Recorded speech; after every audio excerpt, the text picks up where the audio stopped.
चौथ्या आठवड्यात आपले स्वागत आहे. हे पहिले मॉड्यूल आणि या टप्प्यावर आपण शिफ्ट गिअर्सची क्रमवारी लावणार आहोत आणि अधिक दोलनांच्या सामोरे जाताना आणखी एका पातळीवर जाऊ. तर गेल्या 3 आठवड्यात आपण पाहिले की ज्याला आपण एकण म्हणू याच्या साध्या दोलन म्हणतो, त्यानंतर आपण आणखी एक वास्तववादी प्रभाव जोडला जो म्हणजे त्यात डॅम्पिंग जोडणे. म्हणजे डॅम्प्ड ऑसिलेटर म्हणजे काय ते आपण पाहिले आणि नंतर आपण आणखी एक वास्तविक प्रभाव देखील जोडला जो आहे त्याला सतत ऊर्जेचा पुरवठा करणे जेणेकरून ते दोलन करत राहते. म्हणून आपण सर्व एका कणासाठी केले, परंतु जर आपण आपल्या सभोवताली जे काही पाहता त्याबद्दल काळजीपूर्वक विचार करा. आपण दोलन म्हणून पाहता, आपण पाहाल की फार क्वचितच आपल्याला एकाच कणाची दोलन आढळेल.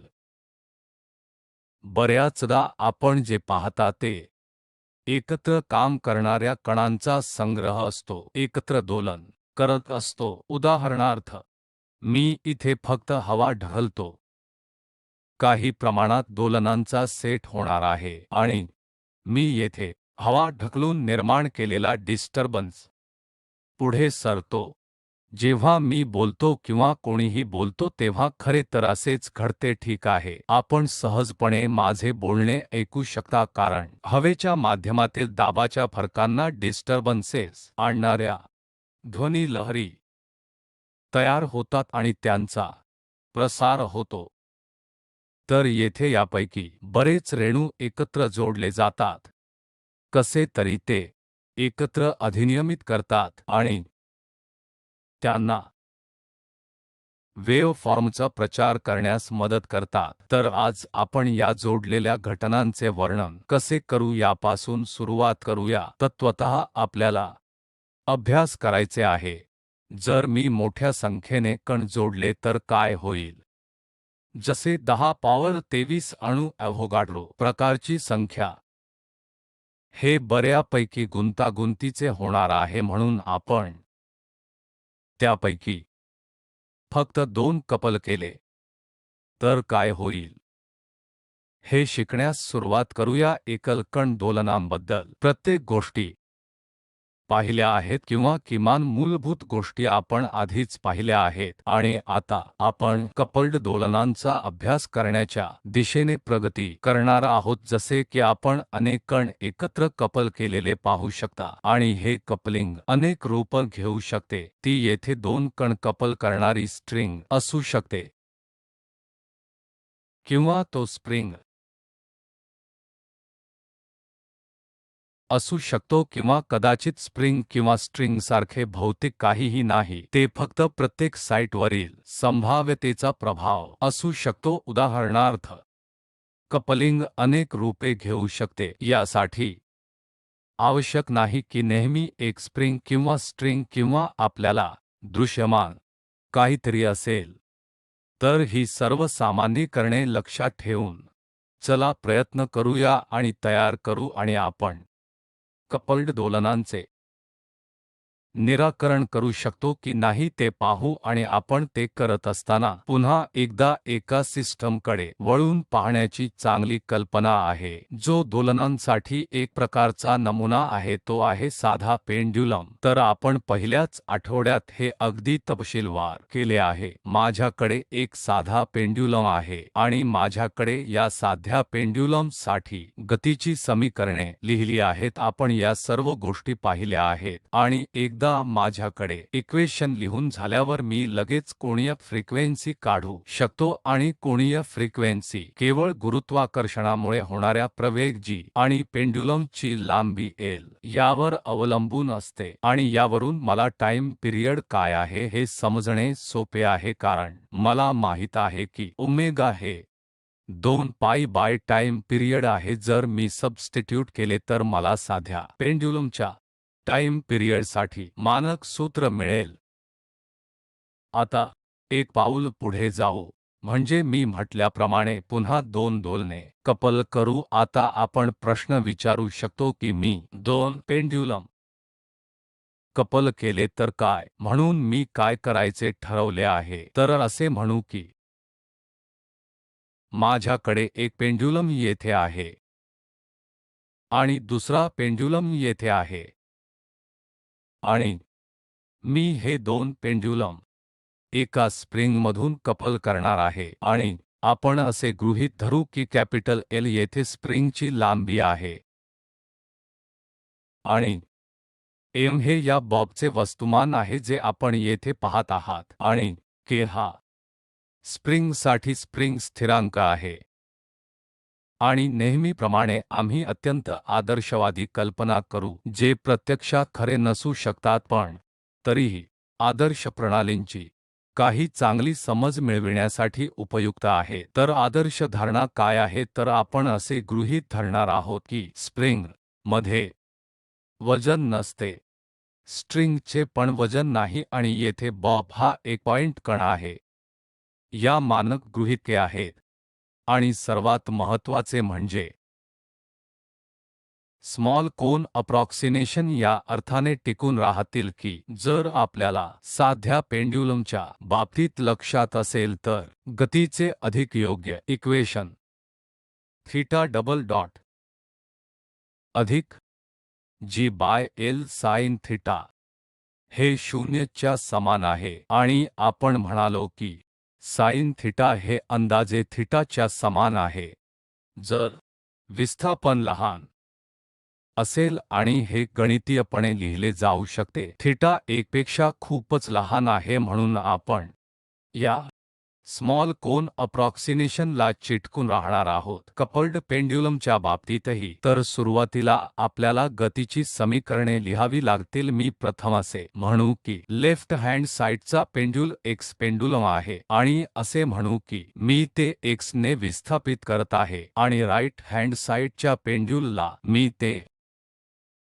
y ने विस्थापित करत आहे तर मी एक सामान्य धारणा करणार आहे की x हे y पेक्षा मोठे आहे तर मी प्रथम x पेंड्युलम साठी गतीचे इक्वेशन लिहितो m टाइम्स x डॉट आणि ते minus m g by l times x च्या बरोबर असेल हे असे गृहीत धरते की तुमच्याकडे दुसरे काहीही नाही या अर्थाने y पेंड्युलम नाही जर येथे फक्त x पेंड्युलम असेल तर हे गतीचे इक्वेशन आहे परंतु आपल्याला माहित आहे की तेथे y पेंड्युलम आहे आणि तेथे एक स्प्रिंग आहे म्हणून कुठेतरी त्यांनी ते बनवावे त्यांनी त्यांचे स्वरूप तयार केले पाहिजे आणि येथे ते अशा प्रकारे प्रकट होते म्हणून एक दुसरी संज्ञा आहे जी स्प्रिंग कपलिंग असण्याच्या परिणामाशी संबंधित आहे दोन बॉब ही संज्ञा कशी येते हे मी तुम्हाला समजावून सांगतो परंतु हे करण्यापूर्वी मी द्वितीय बॉब साठी y पेंड्युलम च्या संबंधित इक्वेशन लिहितो my डबल डॉट हे इक्वल आहे आता आपल्या हे लक्षात येईल की मी हे गृहीत धरले आहे की x y पेक्षा मोठे आहे अशा परिस्थितीत आपण कल्पना करू शकता की जर आपला x बॉब जो हा आहे या दिशेने खेचला जात असेल आणि जर x हे x बॉबचे विस्थापन असेल आणि y हे y बॉबचे विस्थापन असेल तर स्प्रिंगची नैसर्गिक लांबी आता बदलले आहे त्यामुळे ते x बॉबच्या प्रवेग विरुद्ध कार्य करणार आहे तर लांबीतील बदल x मायनस y आहे आणि x बॉबच्या प्रवेगाविरुद्ध कार्य करत असल्याने आपल्याकडे हे महत्त्वपूर्ण मायनस चिन्ह आहे दुसऱ्या बाजूला त्याच स्थितीत प्रवेगास किंवा y च्या प्रवेगास मदत करणार आहे म्हणून आपल्याकडे प्लस चिन्ह आहे आणि फक्त पुनरावृत्ती करण्यासाठी म्हणून माझ्या धारणानुसार स्प्रिंगचे कॉम्प्रेशन असे आहे की हे y बॉब ला गती देण्यास मदत करीत आहे तर x बॉबच्या प्रवेगाविरुद्ध ते कार्य करीत आहे म्हणून जर मी y हे x पेक्षा मोठे असे गृहीत धरले तर मग चिन्हांची एकमेकांशी बदली होईल तर त्या दृष्टीने आपल्याला आता हे इक्वेशन सोडवण्याचा मार्ग शोधला पाहिजे। अर्थातच जर k 0 च्या समान असेल तर हे दोन स्वतंत्र पेंड्युलम आणि दोन स्वतंत्र पेंड्युलम सारखे आहे। आपल्याला माहित आहे, आपण आधीच अभ्यास केला आहे की हे दोन स्वतंत्र पेंड्युलम आहेत, ते एकमेकांशी संवाद साधत नाहीत। तर कपलिंग काय करतात तर ते त्यांना एकमेकांशी संवाद साधण्यास भाग पाडतात, ते यापुढे स्वतंत्र नाहीत। जर आपण एकाला डिस्टर्ब केले तर ते दुसऱ्याला प्रभावित करणार आहे। सुरू करण्यासाठी प्रथम मला हे इक्वेशन थोडे वेगळ्या प्रकारे लिहू द्या। तर मी ते असे लिहीन, x डबल डॉट हे minus g by l times x minus k by m times x minus y च्या बरोबर आहे आणि y डबल डॉट हे minus g by l times y plus k by m times x minus y च्या बरोबर आहे। तरी त्यातील प्रत्येकजण एक पेंड्युलम असल्याने तो मुख्य ऑसिलेटिंग ऑब्जेक्ट आहे आणि आपल्याला माहित आहे की एका पेंड्युलमसाठी हे y omega square g by l या क्वांटिटी ला मी ओमेगा 0 स्क्वेअर असे बोलणार आहे। काही अर्थाने साध्या सिंगल पेंड्युलम ची नैसर्गिक फ्रिक्वेन्सी। तर या सर्वांसह आपण खालीलप्रमाणे समीकरणे पुन्हा लिहू शकतो। ठीक आहे, म्हणून मी फक्त g बाय l साठी ओमेगा 0 स्क्वेअर बदली करेन। आता प्रश्न असा आहे की मी ते कसे सोडवायचे। आपल्याला माहित आहे की हे एक सेकंड ऑर्डर सामान्य विभेदक समीकरण आहे। आपल्याकडे साध्या पेंड्युलम आणि इतर बऱ्याच प्रणालींसाठी होते, परंतु कपलिंगमुळे महत्त्वपूर्ण फरक खालील आहे। जर आपण येथे प्रथम समीकरण पाहिले तर हे x पेंड्युलम च्या x विस्थापन चे इक्वेशन आहे, परंतु आपण लक्षात घ्या की पेंड्युलम x मध्ये y पेंड्युलम वरून योगदान दिले आहे, जे समीकरणात कसेही दिसते आणि त्याचप्रमाणे आपण पेंड्युलम y चे इक्वेशन पाहता त्याचे x पेंड्युलम कडून योगदान आहे, म्हणून त्या अर्थाने ते दोन कपल्ड केले गेले आहेत। पूर्वी आपण ते सहजपणे सोडवू शकलो कारण असे कपलिंग्स नाहीत। आता आपल्याला हे माहित असणे आवश्यक आहे की x आणि y सोडवण्यास सक्षम होण्यासाठी आपल्याला x माहित असणे आवश्यक आहे। म्हणून अशा प्रकारची कोंबडी आणि अंड्याची समस्या आपण ती कशी सोडवायची? चला तर मग पाहूया, काही गोष्टी करून पाहूया। पहिली गोष्ट मी करणार आहे ते इक्वेशन जोडणे आणि वजा करणे। मी ते का करण्याचा प्रयत्न करीत आहे हे आपल्याला दिसेल। चला कॉल करूया, असे म्हणूया की हे इक्वेशन 1 आहे आणि हे इक्वेशन 2 आहे। तर मी प्रथम दोन इक्वेशन ऍड करेल। जर मी दोन इक्वेशन ऍड केली तर माझ्याकडे एक इक्वेशन आहे जे असे दिसते। म्हणून हे समजण्यापूर्वी मी म्हटलेला दुसरा भाग करू द्या। म्हणून आता मी इक्वेशन 1 आणि 2 जोडले आहे, तर ते मी येथे केले आहे। 1 आणि 2 जोडले आहेत, यामुळेच आपल्याला हे मिळाले। आता मला 2 इक्वेशन वजा करू द्या, म्हणजे मला पुढील गोष्टी करायच्या आहेत। वजा करा म्हणजे मला इक्वेशन 2 मधून इक्वेशन 1 वजा करायचे आहेत, म्हणजे ते मला मिळेल। आता मी हे इक्वेशन सोपे करून लिहिले आहे, त्यामुळे माझ्याकडे दुसरे इक्वेशन आहे जे इक्वेशन 2 मधून इक्वेशन 1 वजा करण्यापासून मिळालेले परिणामी इक्वेशन आहे। आता जर आपण या दोन इक्वेशनची रचना पाहिली तर हे स्पष्ट होईल की माझ्या येथे असलेल्या पहिल्या इक्वेशनचे पुढे काय होईल।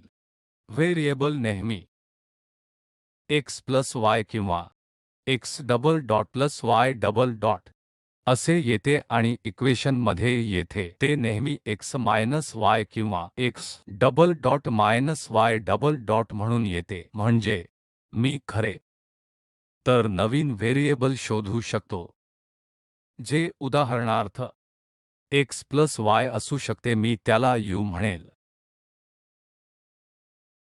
आणि जर u हे x प्लस y आहे, u डॉट हे x dot plus y dot असेल, तसेच u डबल डॉट हे x double dot plus y double dot असेल, आणि आपण त्याच रेसिपीचे अनुसरण करू शकतो आणि आपण v हे x मायनस y आहे असे म्हणू शकता आणि v डबल डॉट हे x double dot minus y double dot असेल. आता हे स्पष्ट झाले आहे की मला काय करायचे आहे. फक्त या समीकरणांमध्ये या गोष्टींचा सबस्टिट्यूट मला लिहू द्या. तर मी जर या इक्वेशनचा पहिला भाग घेतला तर हे आता u double dot plus omega 0 square बरोबर 0 होईल. तर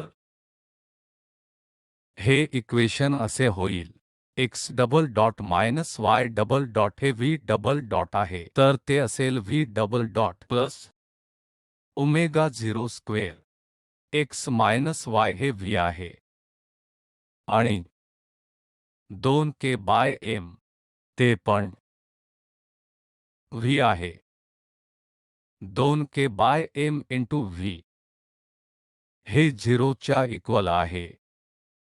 अर्थातच हे पुढे अजून सोपे करता येईल. तर v double dot plus omega 0 square plus 2k by m into v हे 0 च्या इक्वल आहे.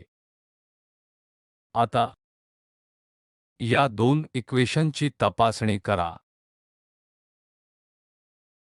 ते एक डायमेन्शनल ऑसिलेटर च्या समीकरणासारखे दिसतात, आणि फ्रिक्वेन्सी पहिल्या प्रकरणात ओमेगा 0 स्क्वेअर आहे या एकामध्ये, आणि फ्रिक्वेन्सीचे स्क्वेअर आहेत या प्रकरणांमध्ये omega 0 square plus 2k by m. आता आपल्याला दिसेल की u साठीचे इक्वेशन फक्त u वर अवलंबून आहे, v चा येथे चित्र नाही, आणि त्याचप्रमाणे v चे इक्वेशन फक्त v यावर अवलंबून आहे आणि त्यात u समाविष्ट होत नाही. म्हणून आपण दोन ऑसिलेटर्सला जादुईपणे अनकपल करत आहोत असे दिसते. आणि असे करण्यासाठी आपले सूत्र काय होते? आपण फक्त समन्वय सिस्टमचा एक संच पासून समन्वय सिस्टमच्या भिन्न संच मध्ये गेलो आहोत. तर मूळतः आपल्या समन्वय प्रणालीची व्याख्या x आणि y द्वारे परिभाषित केली गेली, आणि आपण x आणि y ते u v आणि m पर्यंत गेलो. परिवर्तन होते. u हे x प्लस y च्या इक्वल आहे आणि v हे x मायनस y च्या इक्वल आहे, आणि हे एक मॅजिकल ट्रान्सफॉर्मेशन असल्यासारखे दिसते, ज्याने 1 आणि 2 इक्वेशन द्वारे दिलेल्या इक्वेशनच्या कपल्ड संचाचे रूपांतर केले. 3 आणि 4 या इक्वेशनने दिलेल्या इक्वेशनच्या अनकपल्ड सेटला, तर त्याला इक्वेशन 3 म्हणूया, आणि हे इक्वेशन 4 आहे. नवीन समन्वय सिस्टम जी आपण लिहिली आहे ती म्हणजे x प्लस y आणि x मायनस y समन्वय सिस्टम.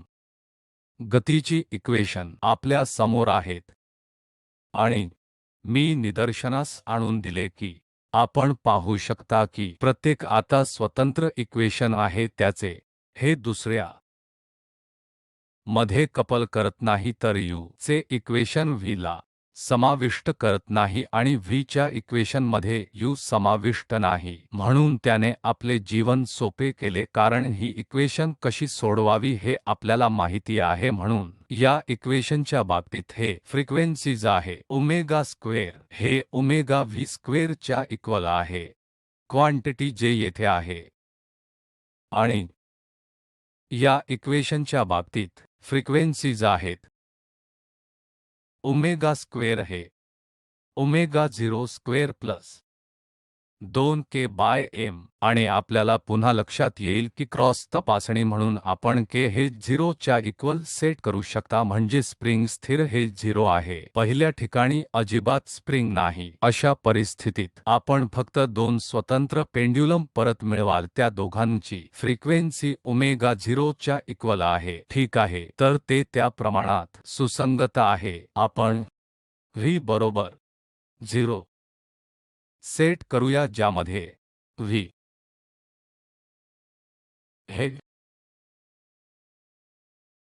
x मायनस y च्या इक्वल आहे आणि ते 0 च्या इक्वल आहे असे सूचित करेल की x हे y च्या इक्वल आहे. तर येथे मर्यादा आहे की x आणि y पेंड्युलमचे विस्थापन अगदी समान आणि टप्प्यात असावे. म्हणून आपण जे पाहत आहोत ते आहे असे आहे की दोन पेंड्युलम अशा टप्प्यात मूलत दोलन करतात आणि येथे स्प्रिंग कोणतीही भूमिका बजावत नाही, म्हणून ते यासारखे दोन लोलक जे टप्प्याटप्प्याने अशा प्रकारे फिरतात, त्यामुळे त्यांच्यामध्ये असलेला स्प्रिंग विस्तारित किंवा संकुचित केला जात नाही. तर कपल पेंड्युलमच्या या विशिष्ट मोडमध्ये स्प्रिंगचा कोणताही परिणाम नाही. तर हे असे आहे की जिथे x आणि y समान आहेत, तर x आणि y हे दर्शविण्यासाठी x आणि हे y आहे, दोन्ही विस्थापन समान आहेत. हा पहिल्या इक्वेशनच्या पहिल्या संचाचा भौतिक अर्थ आहे. आता दुसरे इक्वेशन जे V चे इक्वेशन आहे, त्या बाबतीत u 0 असू शकते, ज्याचा अर्थ x प्लस y हे 0 च्या बरोबरीचा आहे, ज्याचा अर्थ असा होतो की x हे मायनस y च्या समान आहे. त्यामुळे ते दोलनाचा खालील पॅटर्न असलेल्या पेंड्युलमशी सुसंगत असेल. त्यामुळे आपण पाहू शकता की पेंड्युलम मुळात अशा प्रकारे हलतो, ज्याला अँटी फेज म्हणतात. तर दुसऱ्या बाबतीत आपण पाहिले की ते फेजमध्ये होते. दोघेही अशा प्रकारे या दिशेने फिरतात आणि या प्रकरणात ते अँटी फेजमध्ये असतात, म्हणून खरं तर याला इन फेज गती म्हणतात.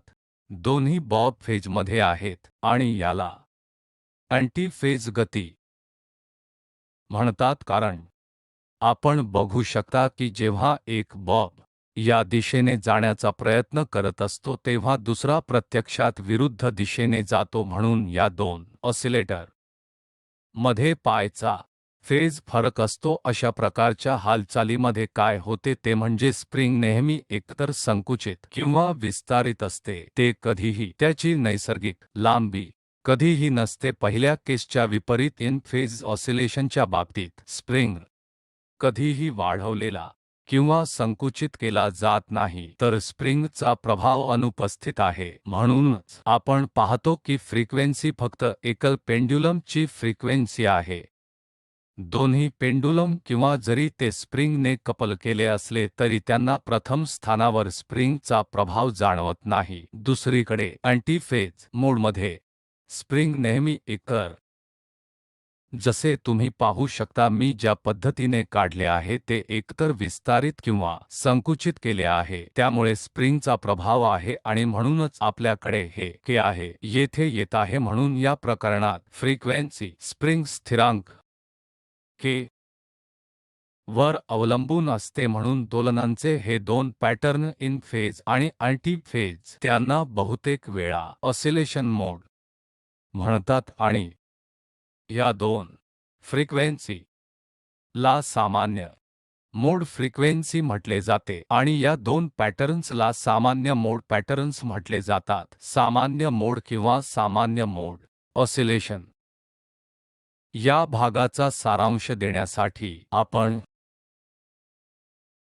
दोन पेंड्युलम कपल करण्यासाठी स्प्रिंगचा वापर करून पेंडुलम कपल करायचा प्रयत्न केला, जसे आपण येथे केले आहे. आणि आपण गतीचे हे इक्वेशन लिहून ठेवले आणि आपल्याला समजले की गतीचे हे इक्वेशन सोडवण्यात अडचण आली होती की पहिल्या इक्वेशनमध्ये किंवा x च्या इक्वेशनमध्ये व्हेरिएबल y आणि y च्या इक्वेशनमध्ये व्हेरिएबल x समाविष्ट आहे म्हणून ते एकमेकांना कपल आहेत आणि आपण काय केले ते म्हणजे दोन इक्वेशन जोडणे आणि मायनस करणे आणि आपल्याला हे री इक्वेशन मिळाली जी हे इक्वेशन 3 आणि 4 आहे. जादुईपणे असे दिसते की ते नवीन व्हेरिएबल्स u आणि v मध्ये अनफोल्ड केले आहेत. आपल्याकडे गतीची दोन समीकरणे आहेत जी आहेत जे एकमेकांशी संवाद साधत नाहीत, जे आपल्यासाठी खूप चांगले आहे कारण ते कसे सोडवायचे हे आपल्याला माहित आहे आणि मी पुढील कोणत्याही कामाशिवाय फ्रिक्वेन्सी काढू शकतो आणि आपण दोलनांच्या या पद्धतींचा भौतिक अर्थ लावू शकतो. जसे मी म्हटल्याप्रमाणे या पॅटर्न दोलनाच्या सामूहिक नमुन्याला सामान्य मोड म्हणतात. दोन सामान्य मोड आहेत, दोन कण आहेत, मूलतः दोन बॉब म्हणून दोन सामान्य मोड आहेत आणि प्रत्येक सामान्य मोड किंवा दोलनाच्या प्रत्येक पॅटर्नशी संबंधित आहेत जे ते दर्शविते की आपल्याकडे दोन फ्रिक्वेन्सी आहेत. दोलनाचे दोन पॅटर्न आहेत, एक ते जेथे ते दोन्ही अशा टप्प्यात असतात ते अशा प्रकारे दोलन करतात आणि दुसरे एक ते जेथे ते अशा प्रकारे दोलन करतात ते पाईचा फेज फरक राखतात. पुढील मॉड्यूल्समध्ये अशा कपल पेंड्युलमच्या आणखी क्लिष्ट आवृत्त्या दिसतील. जेव्हा आपण कपल करू तेव्हापर्यंत यापैकी मोठ्या संख्येने